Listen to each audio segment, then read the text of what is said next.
Hello, everybody. We welcome you to our Sunday morning roundtable discussion with our subject on matter today. We are recording from the Plainfield Christian Science Church Independent in Plainfield, New Jersey, the United States of America, and thank you for joining us. And we'll begin today with the morning prayer. Yes, I have two prayers this morning, very simple, short, given by Mrs. Eddy on page 63 of the Blue Book. The first one is prayer for oneself. I am the child of God. His care and love surround me. Animal magnetism cannot reach me to make me fear or be afraid. The Christian Scientist's prayer that says, there is no matter and no mortal mind. God is all in all. All is harmony, health, holiness. This is the prayer unceasing to be used on all occasions and at all times. It lays the axe at the root of unreality, materiality, that forbidden tree, and cuts it down. Preserve a sacred silence on this subject of prayer. Mary Baker Eddy. Thank you very much. Okay, the watching point, Karen. Watch number 32. Watch lest in your denial of the existence of matter, you accept the impression that you are denying something that exists externally to you. The term matter covers not what you see, but the way you see it.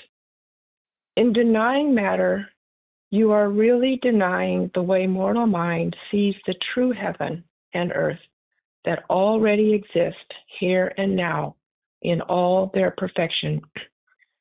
You will surely see this perfection the moment your dull eyes are opened, the moment you rise out of the mesmerism of mortal belief.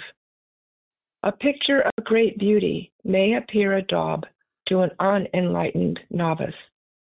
Once the veil of ignorance is lifted, however, by study and practice, the beauty of the picture is appreciated.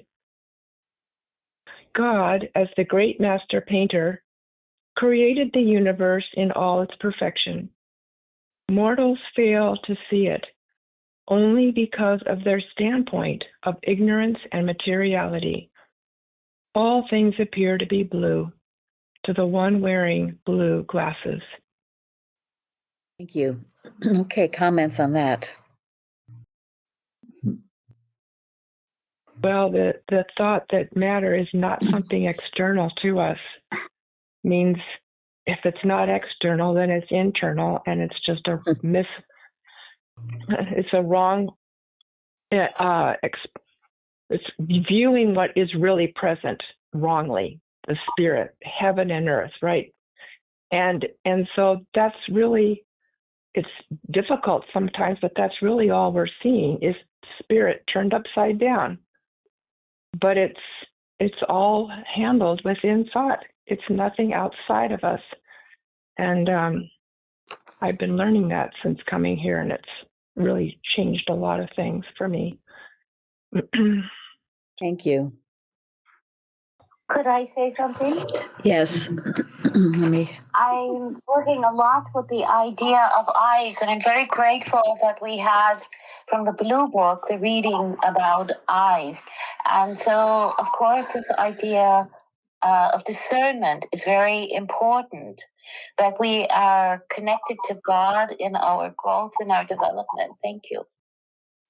Thank you.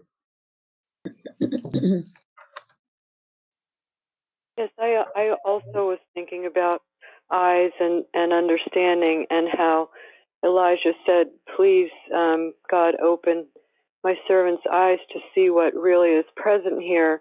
And it's just a great prayer for us every day to, open our eyes and show us the reality, show us the real man that God has made. Thank you very much. Yeah, because the seeing things incorrectly can lead people to do the strangest things. I mean, I've known in the past so-called Christian scientists who believe that since matter's unreal, they can totally ignore their bodies and not take care of themselves. Because after all, it's matter and it's not real. Yeah, it leads people to weird, destructive conclusions unnecessarily. The idea that when you view something, if you see it as material, you're just viewing it incorrectly. But that doesn't mean you don't love it. You don't thank God for it, and you don't take care of it. Yeah. Thank you. When I had trouble with this, oh, Florence, did you want to speak? No, I was just speaking to what Gary just mentioned, because what we once had I think she said she was a practitioner, totally, disheveled. I mean, and from that point of view, it's not seeing yourself, okay, matter doesn't matter. So I think she wasn't taking care. I don't know what her state of mind was, obviously not good. So she wasn't taking care of herself, and that's not right. I mean, we have a body. This body has to be viewed correctly, and in viewing it correctly means thinking of it correctly. After all, Mrs. Eddy has given us the definitions of man, and she says it's an embodiment of right ideas. We have to think or see ourselves that way. But it means taking care of yourself, not just ignoring it, but being grateful for it and taking care of it, cherishing it, but viewing it correctly at all times. Thank you. And that is one thing that I have really loved about Christian Science always, is that it doesn't deny that we are here and that the body, there's so many strange things that say about this and that, but Christian Science is always very clear.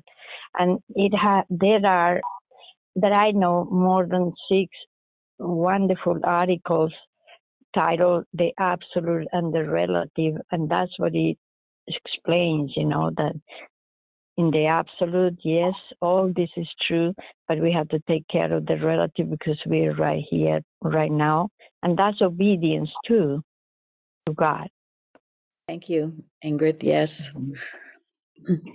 When I had difficulty Yeah, understanding who's talking.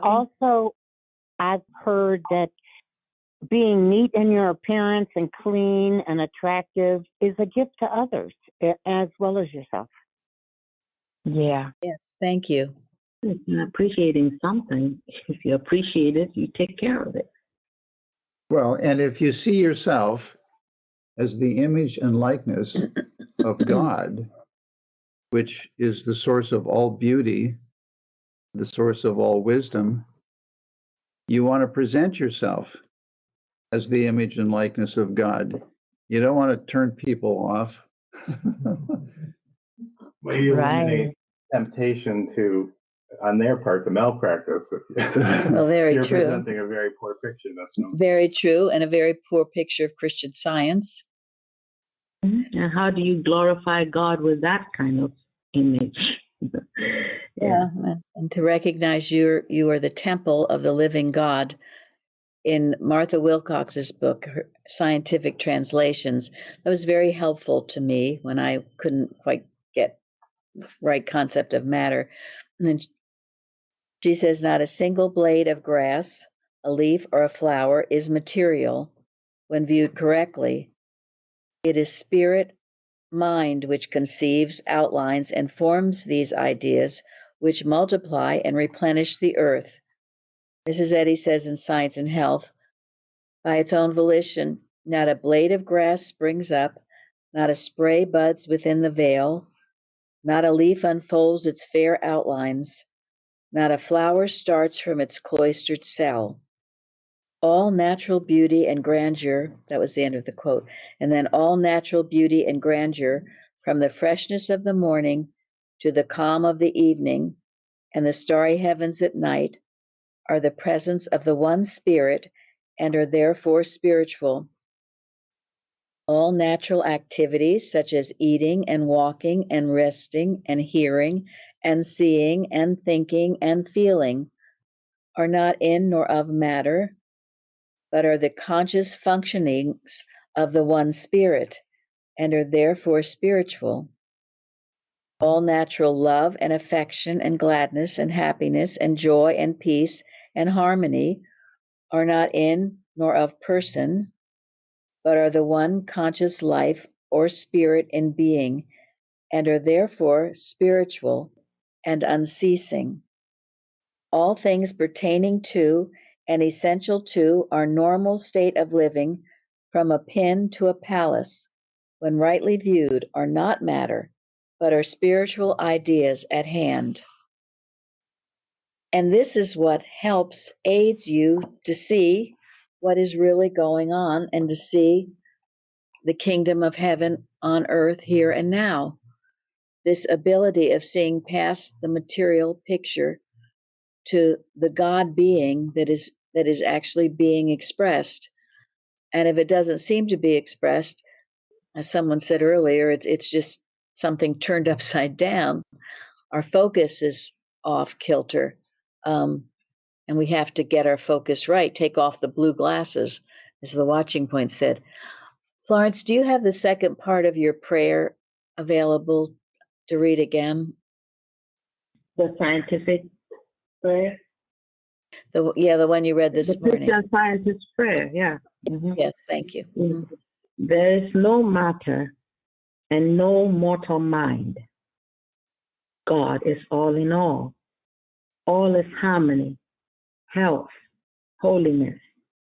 This is the prayer unceasing, to be used on all occasions and at all times. It lays the axe at the root of unreality, materiality, that forbidden tree, and cuts it down.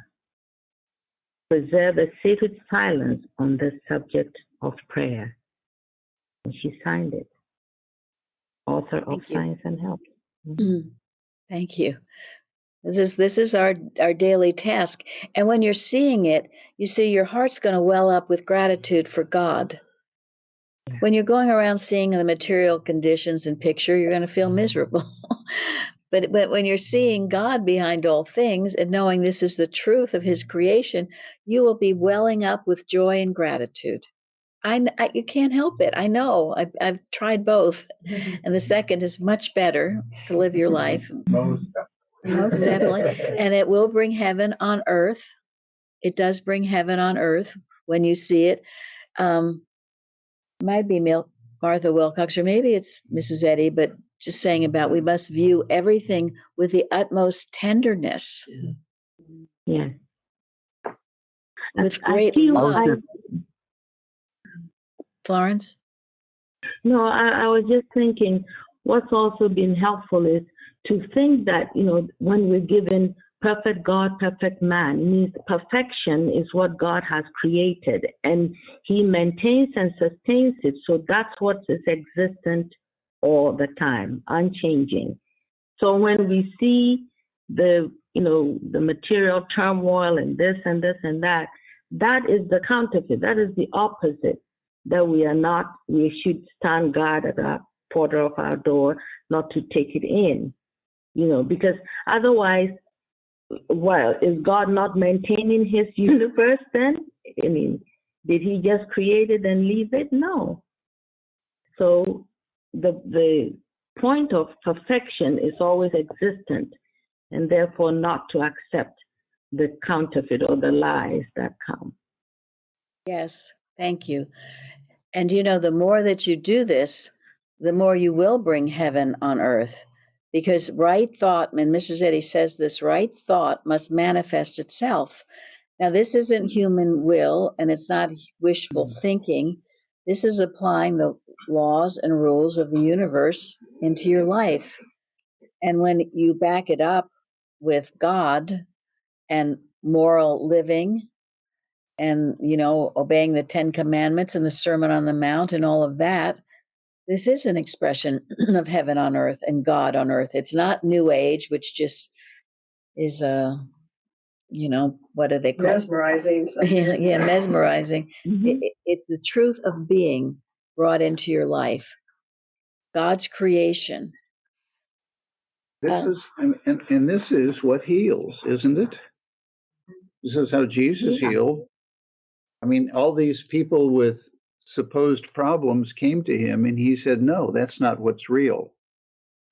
That's right. He demanded that they experience what is real about them. He held That's the what- I was just signs of thinking- perfect man. Mhm. Hey, Tony?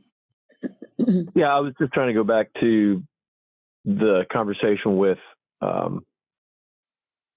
matter is just like a misstatement, and I think it makes more sense when you're talking with people not to turn them off. Like we're trying to help people, and it makes much more sense to people to understand that we're just seeing things improperly, that we just need to kind of, like we were saying, change your glasses out. In other words, to go around just saying, there's no matter, that's confusing. And that makes people think you're really weird, because the material world, so-called, is incredibly complex, and it's woven together in such a way that does prove, if you will, the existence of God, the infinite intelligence behind everything. And then to say this doesn't exist is not going to help advance, people into seeing, well, what is real is spirit, and we're misseeing it, in other words. And that is why it is not wise to talk Christian Science. You live it, and then when people are ready, they will ask you about it. But we certainly don't. I mean, Mrs. Eddy has stated somewhere that the idea that matter is unreal is one of the last things that people will ever understand in Christian Science, and it's one of the most challenging truths people to accept. And when you do it, I'm glad you said that. Yeah. when you do it without giving thought, this is what we call the Christian Science jargon. And people, and please, in testimonies, you don't, when you think of a testimony, think, would a new person understand what the heck I'm saying? Don't start talking about beliefs and yeah, there is no matter and things that are way beyond what a person would understand, and actually what you yourself understands. Mrs. Eddy once said, don't say those things until you can prove them. If you can prove there is no matter, then maybe you can say it, but Prove it first. Prove it first. Well, yeah, a lot of times she says you shouldn't even have audible prayer because you get way out ahead of yourself. Oftentimes when I'm leading a group or something, I'll ask everyone, let's just do a silent prayer. That way everyone can kind of meet it where they're at. Right. Mrs. Evans used to comment on that when people could talk a good game and then they were way beyond what they were. And she said they would be mesmerized by their own, and I won't say the word, but it's BS. She would say the word, they're mesmerized by their own talk. And they would think they know more than they do. So we must be careful of that and not speak beyond what we can prove and what we know. It's most important.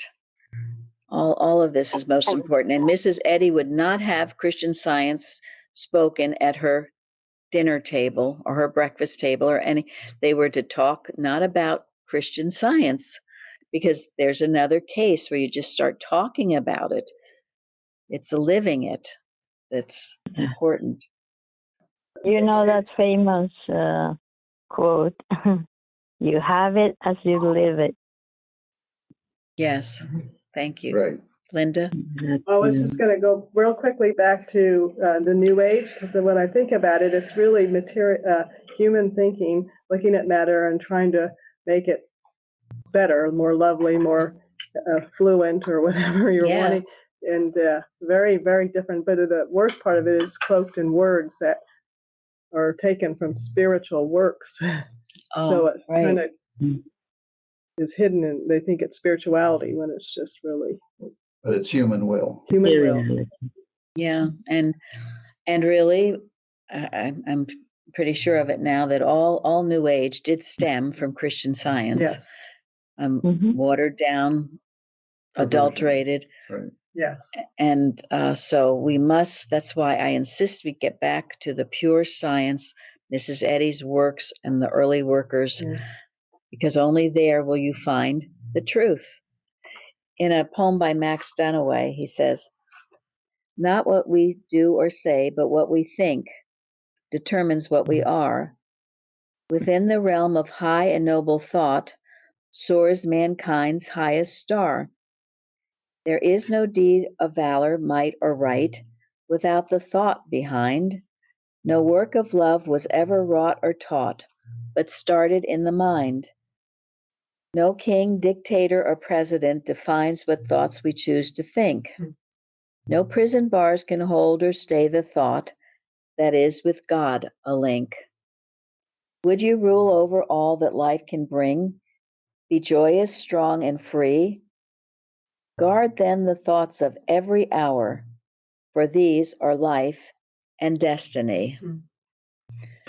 So you can ask yourself when you're thinking a thought, do I want to see this thought made manifest?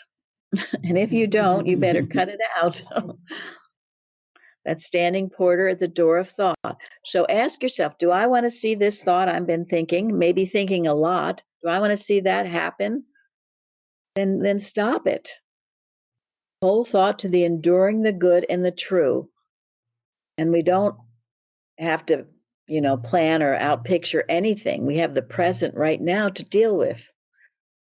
What are you thinking now? What are you doing now? And that is what we must focus on, the present. Now to go back to, I think it was Elizabeth talking about the lesson, the story of Elisha.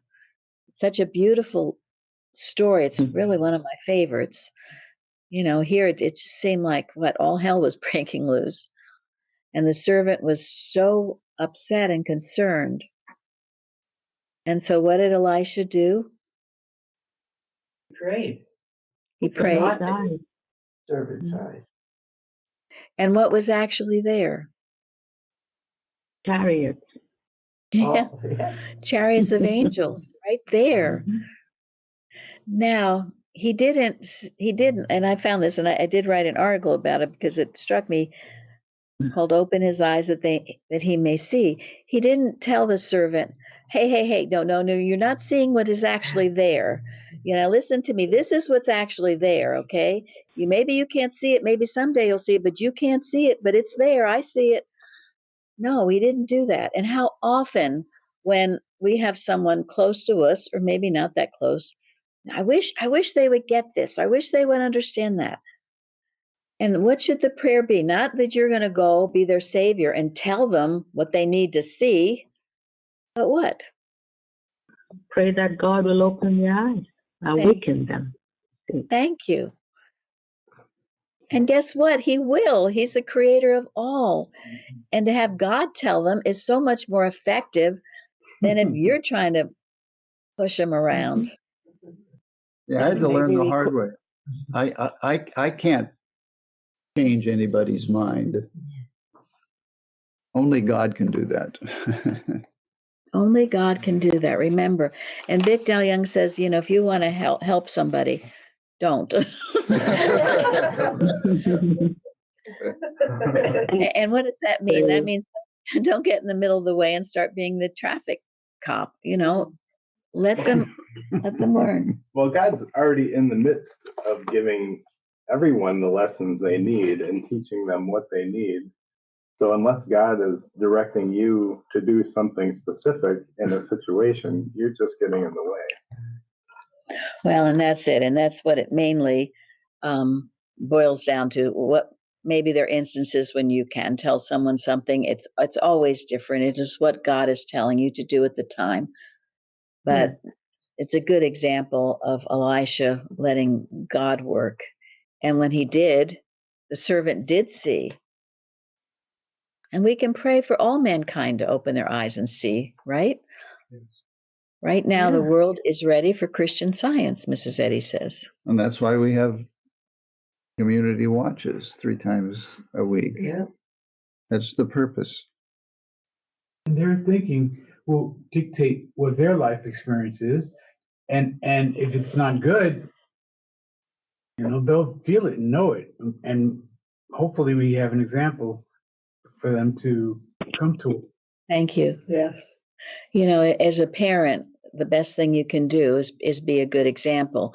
And as your children get older, you can't be with them all the time, right? You can't be with them all the time. So you have to know that they are governed by God. Mrs. Eddy says they're obedient to the mind that made them, and that they will hear God's voice and do what's right.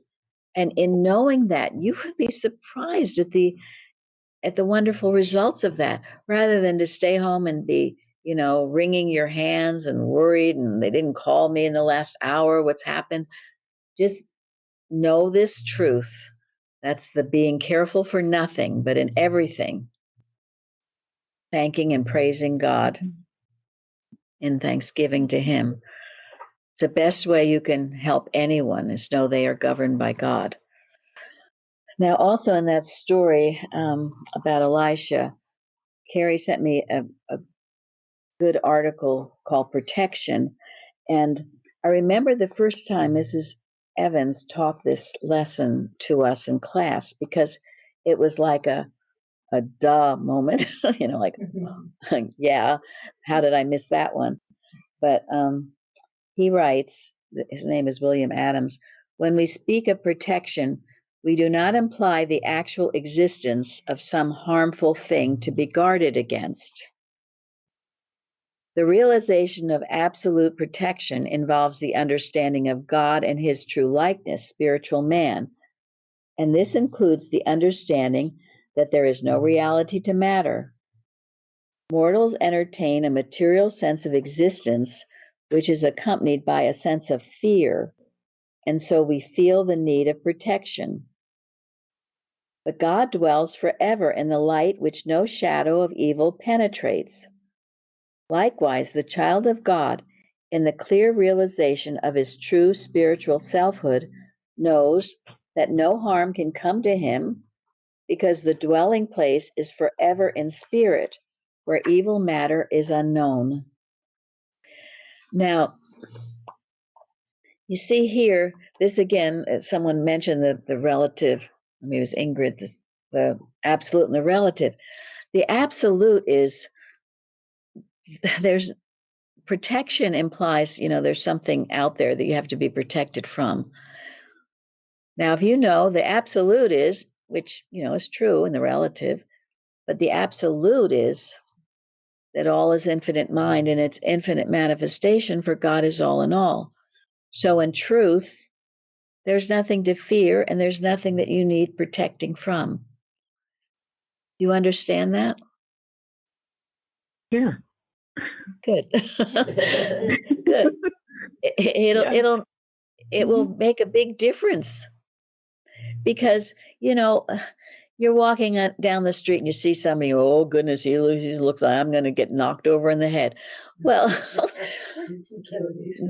and so maybe then you start saying the 91st Psalm, instead of saying that right there is a child of God, and I'm going to love him and he's going to love me, because that's all God made, right? Yes. Right. Yes. And you would be surprised at the results. It doesn't mean that you walk foolishly down, dark alleys at 3:00 in the morning. I mean, you'll be daring God, aren't you?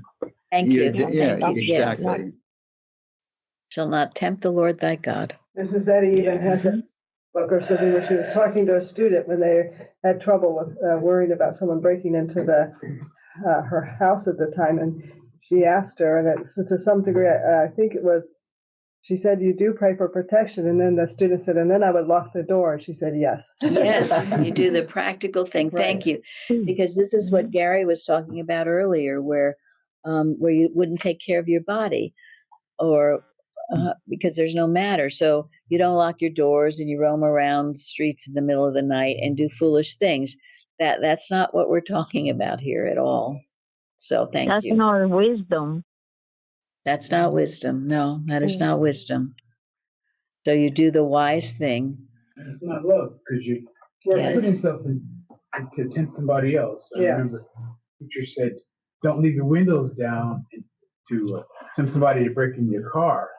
If you're in a place where they could be conspicuous, they could not be seen. Thank you. Yeah, and ultimately, it's not obedience. I mean, if God directs you to do something, then you do it.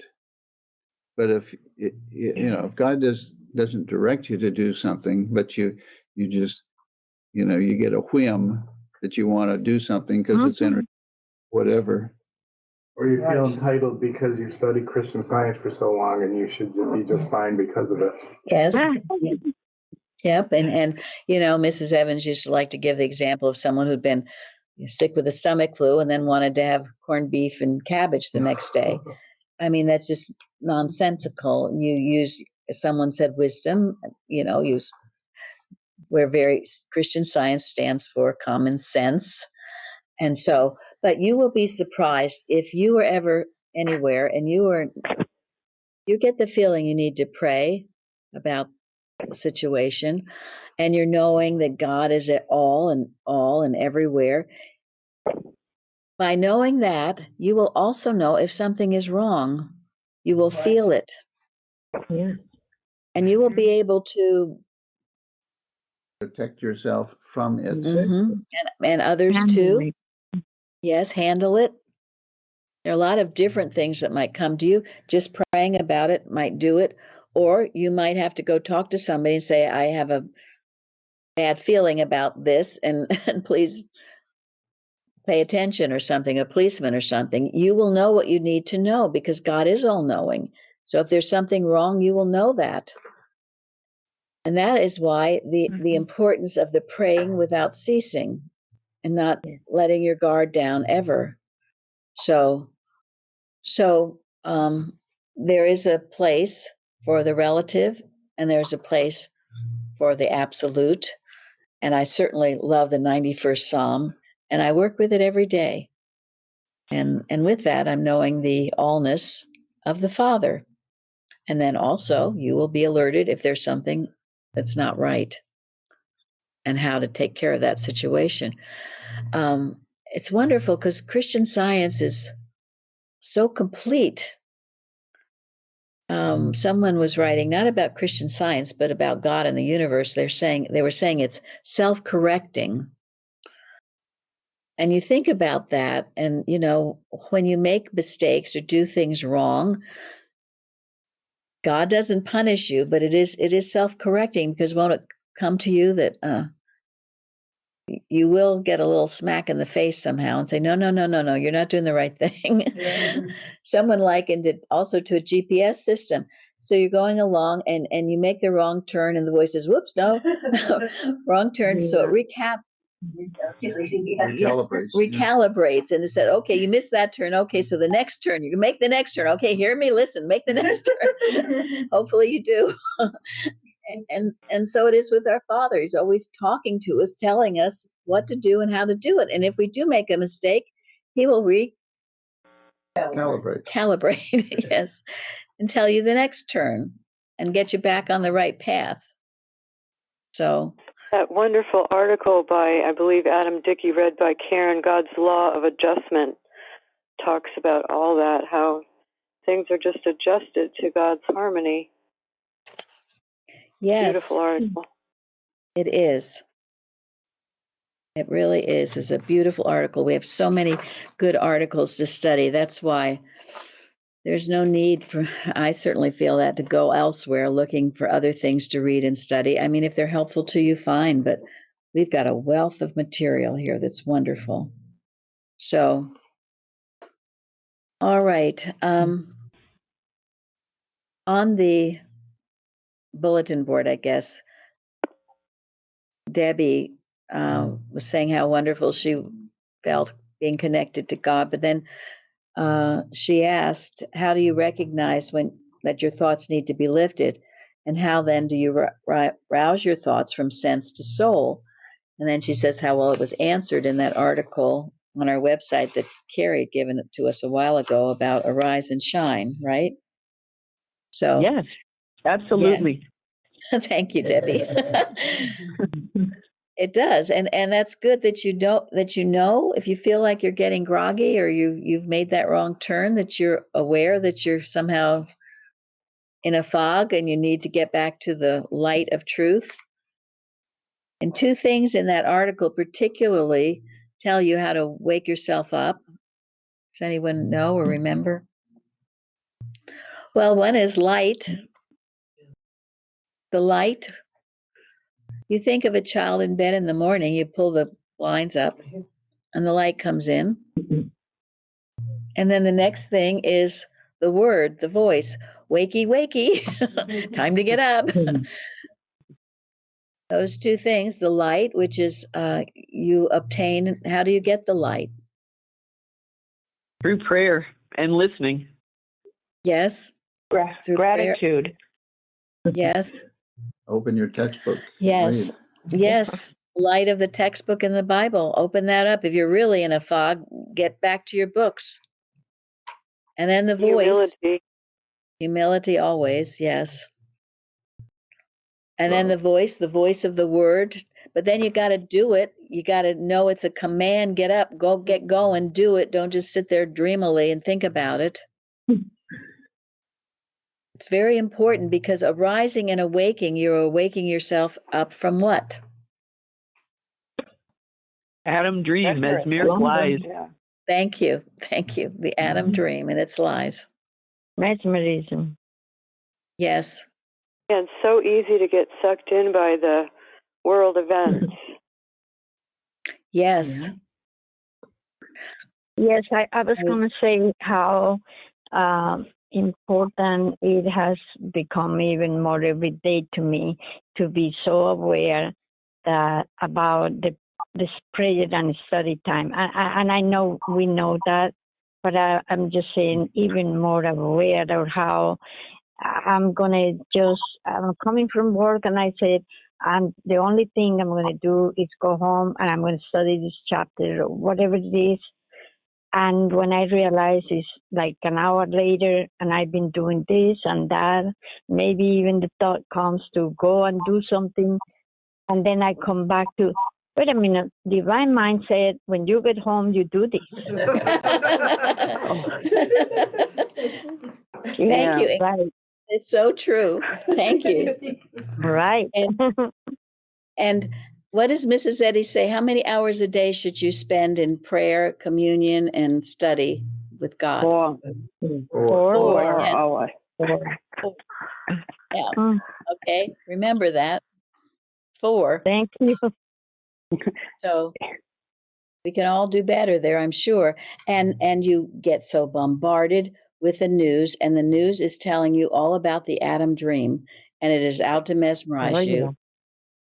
I was reading just kind of briefly an article. I'm going to study it a little more later, but it was saying if anything you read or take in or see makes you feel depressed, upset, anxious, then stop. Don't do it. Yeah. That's an indication maybe you shouldn't be doing this. Or at least recalibrate. Yeah. Well, if you're going to watch the news, you should open it up knowing I'm just going to find things to pray and watch about, not to believe. Thank you. That is the whole key, because we have to know what's going on, what is it's claiming to be saying and doing, but only to heal it. In our own thinking is all we can do, but we've got to do it. If enough of us do it, or even one with God as a majority, it will change the outward picture. And Mrs. Eddy instructs us never to enter an immoral atmosphere unless what? To purify in order to heal it. Exactly. Or purify it. That's attempt to purify it. Yes. So, and remember, And Mrs. Eddy, all of the news stations have an economic incentive to show you only the bad things that are going on in the world. Yes. They make more money Amen. selling bad news than good news. Yeah. So Amen. we will not be mesmerized. And if you find yourself getting mesmerized, that's what Debbie was saying. Let's get back on it. Get to your books. Awake yourself. Arise. Let the light in and let the voice of truth command your thought to awaken you to the real truth of God's creation. Now, Chardell, what did you bring? Oh, I was thinking about reason, revelation, and realization. And then I found this on our website, Quiet Realization by Bicknell Young. Shall I read it? A practitioner of Christian Science has some time or some hour in which he says or realizes the truth. He gets a time which he calls a quiet time. He enters into a closet, so to speak, where the material senses are shut out, and there science is expressed. And being educated in science, educating himself hourly, persistently, he gains what he calls a realization on behalf of someone, himself, or the world. In the realm of thought, there comes to him clearly some ideas such as I have mentioned before. God is mind, God is love, God is soul, God is spirit, God is infinite principle, and God is life. That's science and health. These are ideas, and sometimes these ideas come so clearly that there is no other consciousness. And then the suggestion comes that someone is sick or some such belief, and immediately to that consciousness, the tangibility of those ideas is so real that the individual gets well because the infinite presence becomes the actual law to the occasion. Thank you. Thank you. Quiet realization. This I have been talking about in past roundtables, the virtue medicine. And so far we've covered gratitude, courage, forgiveness, awe, honesty, joy and laughter, generosity and charity, love, optimism, hope, the healing of resentment, beauty, humility, patience. And then the more recent one is called silence, virtue medicine. And I compare that to when Mrs. Eddy says in miscellaneous writings, God's preparations of the sick are potions of his own qualities. So all of that list I gave you were God's qualities to express, and that's his preparations for the sick. It's healing when you express these qualities. And the word virtue is strength, moral goodness, the practice of moral duties, and the abstaining from vice, the practice of sincere love of God and his laws. And then virtue is nothing but voluntary obedience to the truth. So in the virtue of silence, it said an experiment was done, and in it had all this different kinds of music playing. The reason for the experiment was to see maybe what kind of music brought peace to people, right?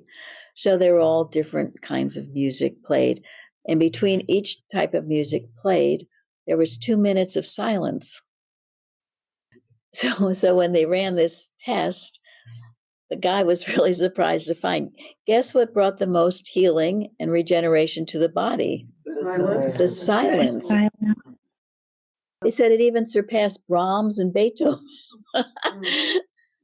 Just the quiet.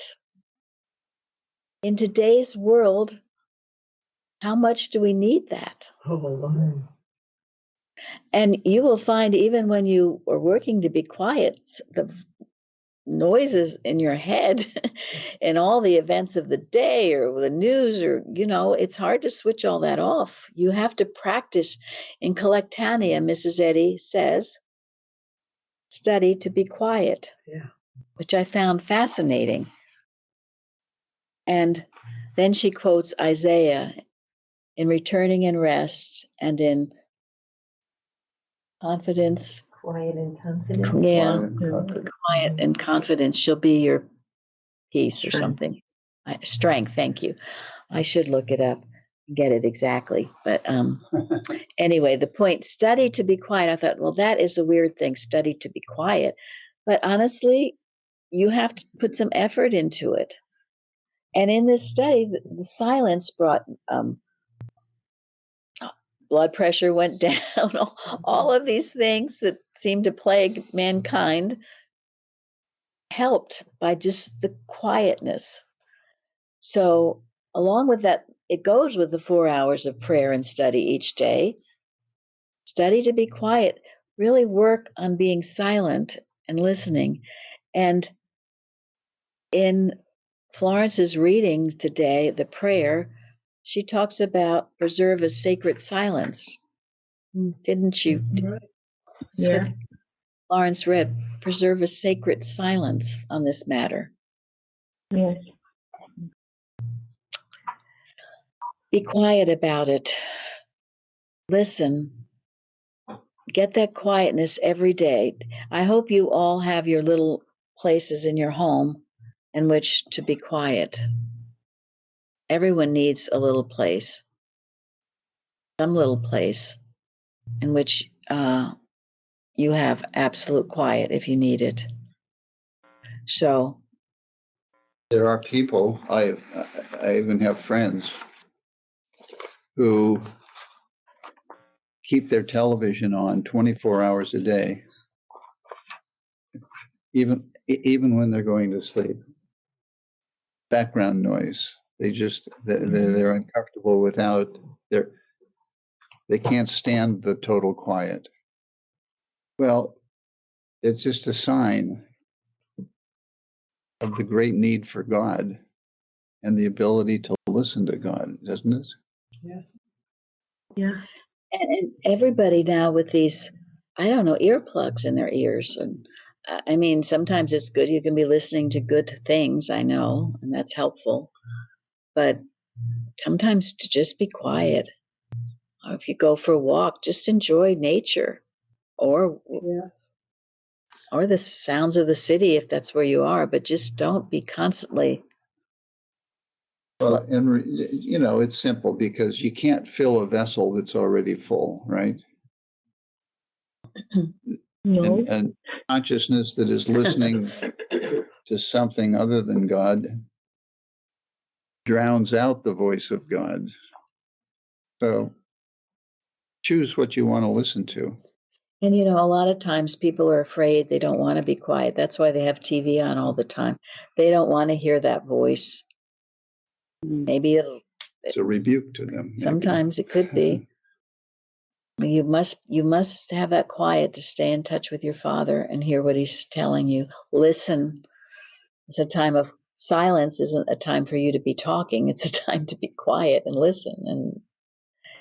And in those moments, wonderful things will come to you, as well as self-correcting things. That's why they say the early morning when you first wake up, your thought is quiet and you can hear things you maybe wouldn't hear.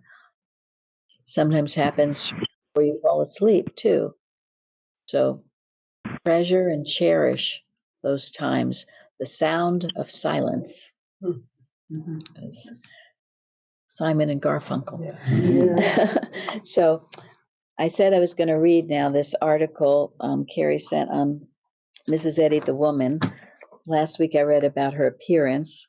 This week is about her teachings.